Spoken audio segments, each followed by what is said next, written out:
तो लेबोरेटरी में ये कोल, पेट्रोलियम और नेचुरल गैसेस नहीं बन सकते, क्योंकि इनका बनना क्या है, बहुत स्लो प्रोसेस है और वैसी कंडीशंस भी लैब में नहीं बनाई जा सकती। और इवन अगर आप सोच रहे हो कि अगर लैब में कंडीशन बना भी ली तो लैब में इतना ज्यादा मटेरियल कैसे बनेगा, क्योंकि अर्थ तो बहुत बड़ी है, इतनी बड़ी लैब कहाँ से लाएंगे कि इतना सारा मटेरियल बन सके। तो हमें इनको बहुत ध्यान से यूज करना चाहिए, कोल, पेट्रोलियम और नेचुरल गैस को, क्योंकि ये लिमिटेड रिसोर्स है। Some natural resources are limited, तो कुछ नेचुरल रिसोर्सेज क्या है, लिमिटेड है। तो पढ़ते हैं इनके बारे में। You have studied in the beginning of the chapter that some natural resources are exhaustible like fossil fuel, forest and minerals etcetera. तो आपने ये चैप्टर के स्टार्टिंग में ही पढ़ा था कि कुछ सारे नेचुरल रिसोर्सेज क्या होते हैं, एग्जॉस्टिबल है। एग्जॉस्टिबल का मतलब वो खत्म हो जाएंगे, जैसे कि फॉसिल फ्यूल्स, फॉरेस्ट और मिनरल्स। ये कैसे रिसोर्सेज हैं, ये खत्म हो जाएंगे। यू नो दैट, आपको पता है, that coal and petroleum are fossil fuels. तो कोल और पेट्रोलियम क्या है, हमारे फॉसिल फ्यूल्स। तो ये धीरे धीरे स्लोली खत्म हो रहे हैं। It required the dead organism millions of years to get converted into these fuels. तो ऐसा नहीं है कि ये एक दिन में बन गए थे, इसमें मिलियंस ऑफ ईयर्स यानी करोड़ों साल लगे थे डेड एनिमल्स को, डेड ऑर्गेनिज्म को, एनिमल्स नहीं क्योंकि प्लांट्स भी थे, तो डेड ऑर्गेनिज्म को क्या कन्वर्ट होने में इनटू दीज फ्यूल्स। तो इन फ्यूल्स को बनने में डेड ऑर्गेनिज्म में कितने करोड़ों साल लगे थे। तो ये ऐसा नहीं है कि एक दिन में, दो दिन में क्रिएट हो गए। On the other hand, the known results of these will last only few hundred years. और एक और चीज है कि बनने में तो इसे करोड़ों साल लगे हैं, लेकिन अगर हम इस तरीके से यूज करेंगे तो ये कुछ कुछ 100 साल, जैसे लेट अस से कि 100 to 200 ईयर्स ही चल सकते हैं। जैसे हमने वो टॉफी वाला एग्जांपल था ना कि शुरू की जनरेशन बहुत तेजी से खा गई, तो ऐसे ही क्या होता है कि जो है ये बनने में तो करोड़ों साल लगे हैं, लेकिन चलेंगे कितने, कुछ 100 साल, 100 से 200 साल, और बनने में लगते हैं करोड़ों साल। मोर ओवर, इसके अलावा burning of these fuels is a major cause of air pollution. तो इन फ्यूल्स को यूज करने से क्या होता है, एयर पॉल्यूशन भी होता है। तो बहुत बड़ी बड़ी समस्या है हमारे सामने।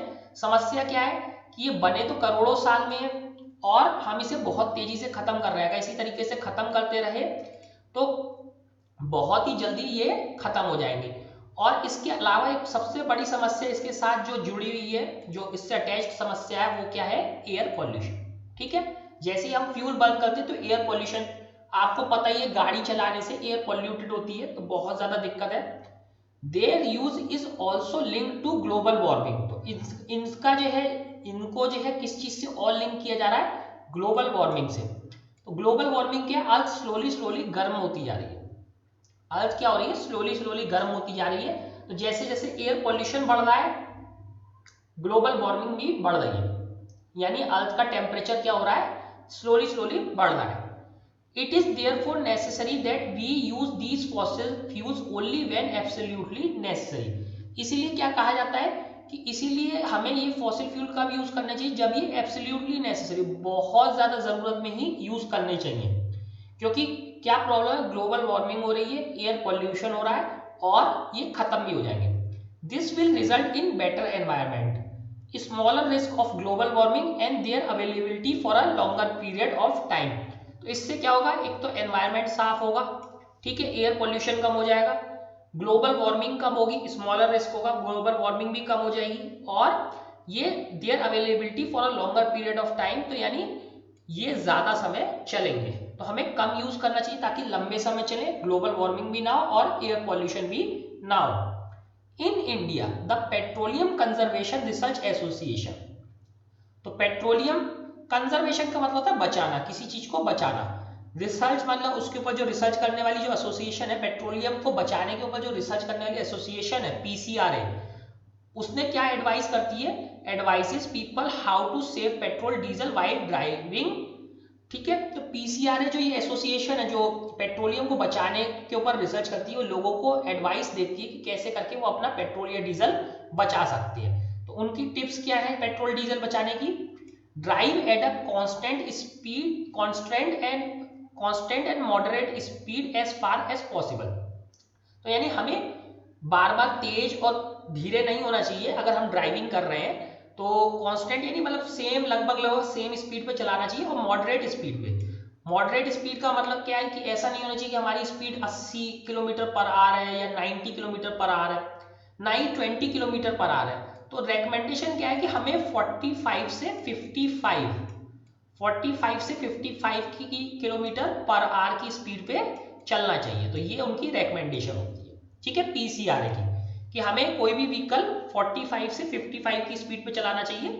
तो कांस्टेंट स्पीड है, मतलब लगभग इसी रेंज में चलाना चाहिए, बहुत ज्यादा चेंज नहीं होना चाहिए, बहुत स्लोली रोकनी नहीं चाहिए, बहुत मतलब जब जरूरी होगा तो रोकेंगे भी, जब जरूरत होगी तो स्पीड बढ़ाएंगे भी, बट इसको बार बार नहीं करना चाहिए कि बार बार अननेसेसरी हम उसकी स्पीड बढ़ा रहे हैं, कम कर रहे हैं। और मॉडरेट स्पीड, मॉडरेट का मतलब बहुत स्लो नहीं होनी चाहिए, बहुत फास्ट नहीं होनी चाहिए, 45 से 55 की स्पीड पे चलाना चाहिए।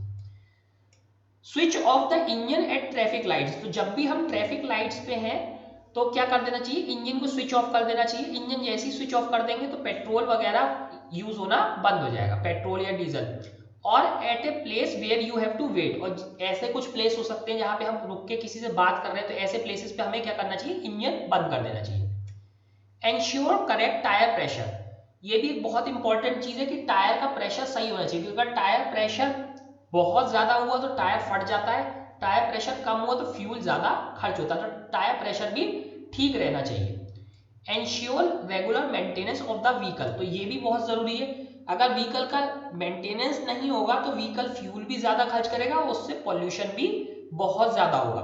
तो इस तरीके से हम व्हीकल की मेंटेनेंस करके भी फ्यूल को बचा सकते हैं, इससे हमारे भी पैसे खर्च कम होंगे, फ्यूल भी लंबे टाइम चलेगा, अर्थ की ग्लोबल वार्मिंग भी कम होगी और पॉल्यूशन भी कम होगा। तो क्या क्या चार चीजें थी, कांस्टेंट और मॉडरेट स्पीड पर ड्राइव करें, इंजन स्विच ऑफ कर दें जब जरूरत ना हो, मतलब ट्रैफिक लाइट्स पे, टायर का प्रेशर ठीक रखें और अपने व्हीकल की कॉन्स्टेंटली मेंटेनेंस कराते रहें। अब ये चैप्टर तो हो गया हमारा खत्म, एक बारी रिवाइज कर लेते हैं कि इस चैप्टर में क्या क्या हमने पढ़ा है। तो coal, petroleum are natural and natural gas are fossil fuels, तो ये क्या है, सब फॉसिल फ्यूल्स हैं। Fossil fuels were formed from dead remains of living organism millions of years ago, तो ये कब बने, करोड़ों साल पहले बने, डेड एनिमल्स और डेड ऑर्गेनिज्म के जो है रिमेन्स से, ठीक है, जो डेड एनिमल्स और डेड प्लांट्स थे उसके रिमेन्स से बने। Fossil fuels are exhaustible resources, तो ये खत्म हो जाएंगे। Coke, coal tar and coal gas are products of coal, तो ये किससे मिलते हैं, कोक, कोल्टार और कोल गैस कोल से, ठीक है। Petroleum gas, petrol, diesel, kerosene, paraffin wax, lubricating oil are obtained by refining petroleum, तो पेट्रोलियम की रिफाइनिंग से क्या मिलता है, petroleum gas, petrol, diesel, kerosene, wax, lubricating oil etcetera, और बिटुमिन भी। Coal and petroleum resources are limited, तो ये कैसे रिसोर्सेज है, limited, we should use them judiciously, तो उन्हें हमें सोच समझ के ही यूज करना चाहिए, तो ये कैसे रिसोर्सेज है, लिमिटेड। तो एक्सरसाइज अब इस चैप्टर की अब आप लोग कर लेंगे, और इसके अलावा आप ये कुछ एक्टिविटीज हैं, अच्छी एक्टिविटीज हैं, इसके बारे में पढ़ लेते हैं। क्या है, get an outline map of India, तो इंडिया का एक मैप लें, mark the places in the map where coal, petroleum and natural gases are found, तो आप ये मार्क कर सकते हैं कि इंडिया में कहाँ कहाँ कोल, पेट्रोलियम और नेचुरल गैस मिलते हैं। Show the place of petroleum refineries are situated, तो पेट्रोलियम रिफाइनरीज हमारे कंट्री में कहाँ कहाँ है, कोल, पेट्रोलियम और नेचुरल गैस कहाँ कहाँ मिलता है। सेकेंड एक्टिविटी थोड़ी डिफिकल्ट है, choose any 5 families in your neighbourhood, inquire whether their energy consumption, तो 5 फैमिली चूज करके उनसे पूछना है कि उनका एनर्जी कंजम्पशन पिछले 5 सालों में हैज इंक्रीज और डिक्रीज, बढ़ा है या घटा है, कैसा एनर्जी कंजम्पशन, कोल का, गैस का, इलेक्ट्रिसिटी का, पेट्रोल का या केरोसिन का, जो भी वो कंज्यूम करते हो बढ़ा है या घटा है। Inquire also about the measure they adopt to conserve energy, तो और ये भी आप पूछ सकते हैं कि वो एनर्जी कैसे बचा रहे हैं। एक बहुत बड़ी हिंट ये है कि सब लोग अब एलईडी बल्ब यूज करने लगे हैं। थर्ड एक्टिविटी क्या है, find out the location of major thermal power plants in India, तो इंडिया में थर्मल पावर प्लांट्स कहाँ कहाँ है उसकी लोकेशन पता करनी। What could be the reasons for their being located at those places, तो वो वहां ही क्यों बनाए गए, इसके रीजन क्या है, ठीक है।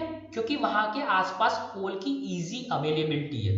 तो इस तरह से ये आपका चैप्टर खत्म होता है और आप लोग इसकी एक्सरसाइज कंप्लीट कर लेंगे।